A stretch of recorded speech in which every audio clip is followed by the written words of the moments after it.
Eu venho, Senhor, à vossa presença, ficarei saciado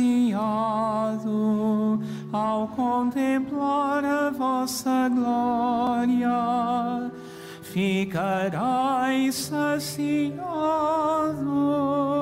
ao contemplar a vossa glória.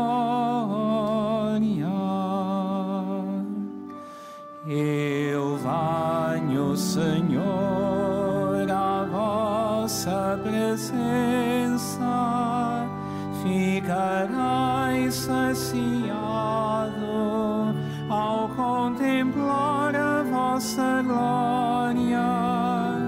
Ficarei saciado ao contemplar a vossa glória.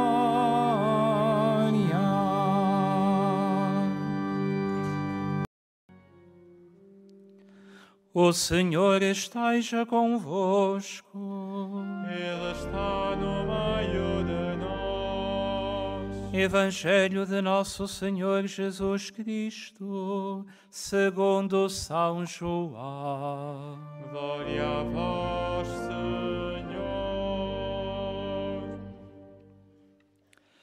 Naquele tempo, os judeus discutiam entre si: como pode Jesus dar-nos a sua carne a comer? Então Jesus disse-lhes: em verdade vos digo, se não comerdes a carne do Filho do Homem e não beberdes o seu sangue, não tereis a vida em vós. Quem come a minha carne e bebe o meu sangue tem a vida eterna, e eu o ressuscitarei no último dia. A minha carne é verdadeira comida, e o meu sangue é verdadeira bebida. Quem come a minha carne e bebe o meu sangue, permanece em mim e eu nele. Assim como o Pai que vive me enviou, e eu vivo pelo Pai, também aquele que me come viverá por mim. Este é o pão que desceu do céu. Não é como o dos vossos pais, que o comeram e morreram. Quem comer deste pão viverá eternamente. Assim falou Jesus, ao ensinar numa sinagoga em Cafarnaum. Palavra da salvação. Glória a vós, Senhor.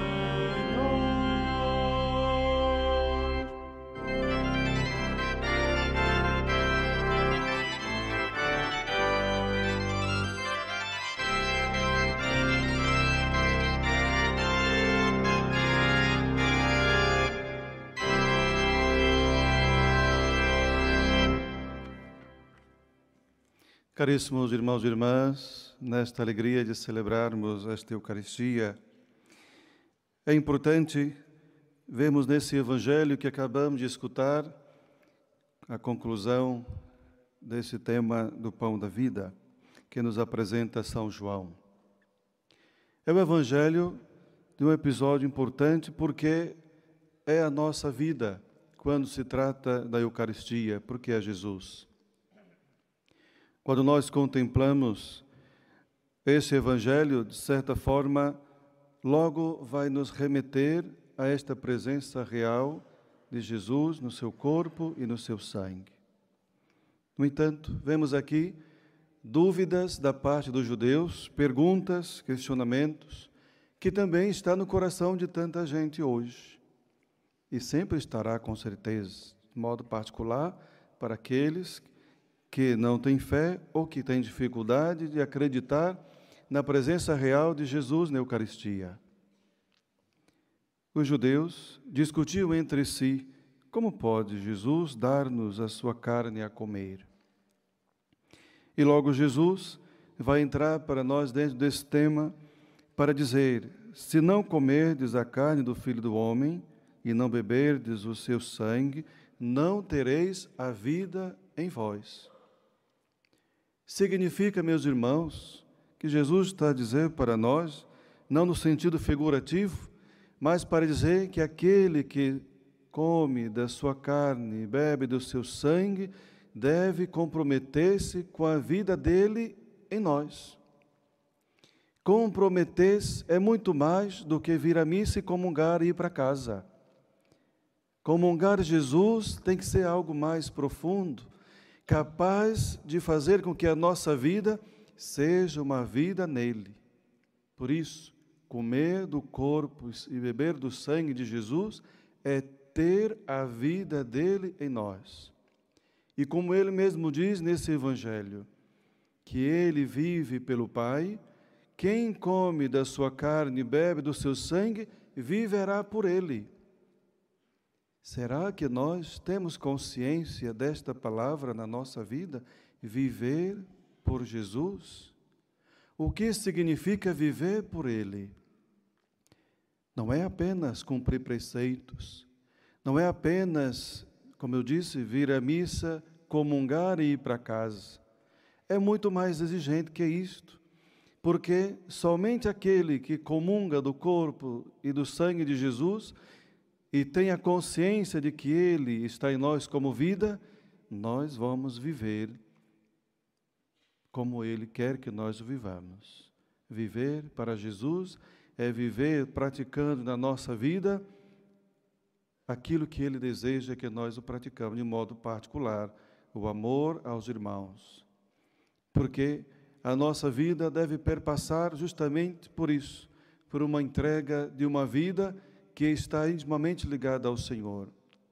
Quem vai nos dizer isso hoje, na nossa liturgia, é o próprio São Paulo, que a partir daquilo que São Lucas nos apresenta, que na verdade São Lucas vai apresentar esse relato da conversão de São Paulo 3 vezes, para demonstrar a importância da conversão, desta mudança de vida de Paulo, para a nossa vida também. Paulo, nesse texto que apresenta vários elementos que chamam a nossa atenção, com certeza. O elemento de que Paulo está, ou Saulo ainda, antes de conhecer Jesus nesse sentido, vai pedir uma carta para poder algemar, prender todos aqueles homens e mulheres que acreditavam, que seguiam Jesus. Então, vem aí com certeza um sentimento de ódio, de perseguição no coração de Saulo. Depois vem o encontro com Jesus, a queda, a cegueira.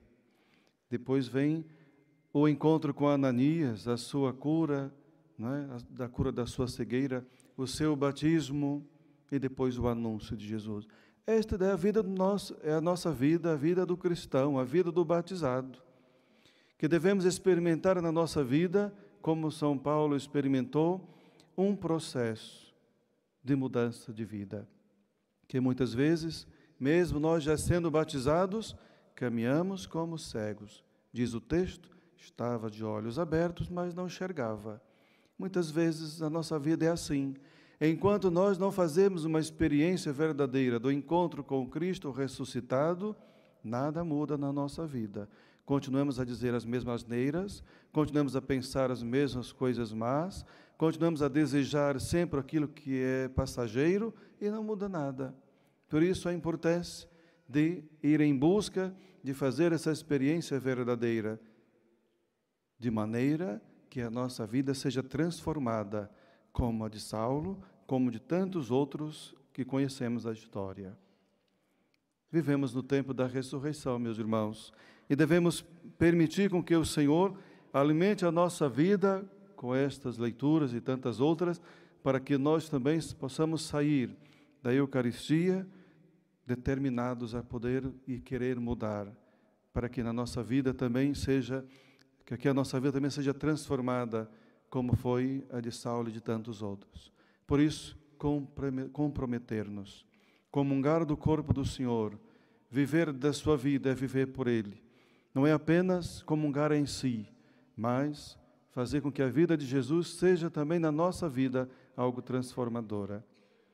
Peçamos então a intercessão de Nossa Senhora, assim como a intercessão de São Paulo, apóstolo e tantos outros, para que nós nos comprometemos em viver essa vida em Cristo, deixando Ele também transformar-nos.